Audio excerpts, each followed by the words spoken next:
అంటే ఇక్కడ మటుకు కులం లేదు, మతం లేదు, ప్రాంతం లేదు, ఏమీ లేదు. నీకు పని కల్పించే హక్కు ప్రభుత్వం ఇచ్చింది. You can demand.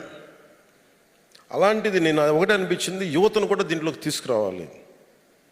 ఖాళీగా కూర్చొని టీవీల్లో చూస్తా, లేదంటే టెలిఫోన్లు, మన సెల్ ఫోన్లు చూస్తా, వీటిని చేసే కంటే కూడా డబ్బులు వస్తాయి, రాష్ట్ర నిర్మాణానికి పనిచేస్తాయి.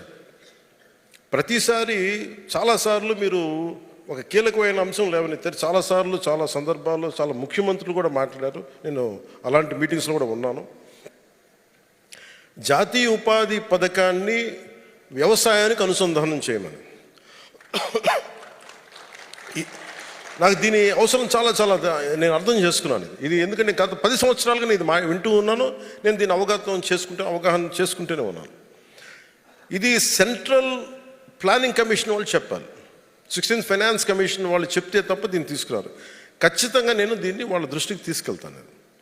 అది ఉన్న సమస్య ఏముందంటే, అది ఈ లోపల మనం ఏం చెయ్యాలి అంటే, ఇప్పుడు నేను ఒక ఇంటర్మీడియట్ చదువుకునే విద్యార్థిని ఏంటి అంటే, నేను ఉద్యోగం అంటే నేనేమనుకుంటే శ్రమ చేయను.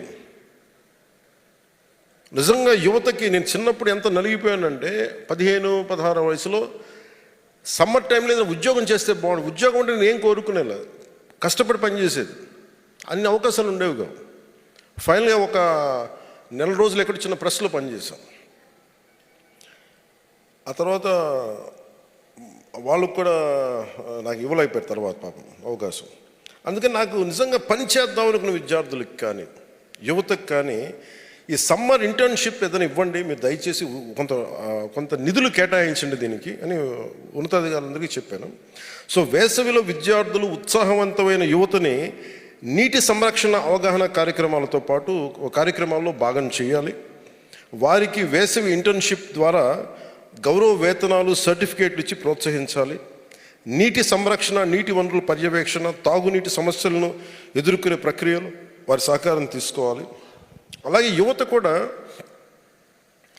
శ్రామికుడి కష్టం తెలియాలి అంటే మీరు కూడా శ్రమ చేయాలి. ఏదో మనం పనులు చెప్పేస్తాం, డబ్బులు ఇసిరేస్తాం, పనులు చేస్తారంటే కదా. నిజంగా నాకు ఎందుకు మీరంటే ఇంత గౌరవం ఉందంటే, నా ఒళ్ళు వంచి నేను పని చేస్తాను. నేను దుక్కి దున్నే, గుంటలు తీశాను. గుంట తవ్వడం ఎంత కష్టమో నాకు తెలుసు. మామిడి చెట్లు ఎండిపోతూ ఉంటే నా 8 ఎకరాల పొలంలో ఒక సంవత్సరంలో 100 మామిడి చెట్లు ఎండిపోయినాయి.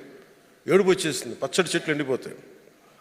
ఇంకొక సంవత్సరం సినిమాలన్నీ మానేసి కూర్చొని మళ్ళీ వాటిని రక్షించుకోవడం, నాకు ఇందులో ఎన్ని కోట్లు వస్తాయో నాకు తెలియదు, కానీ నాకు ప్రతి మొక్క బతకాలని తప్పించాను ఆ రోజు. ఆ శ్రమ చేస్తున్నప్పుడు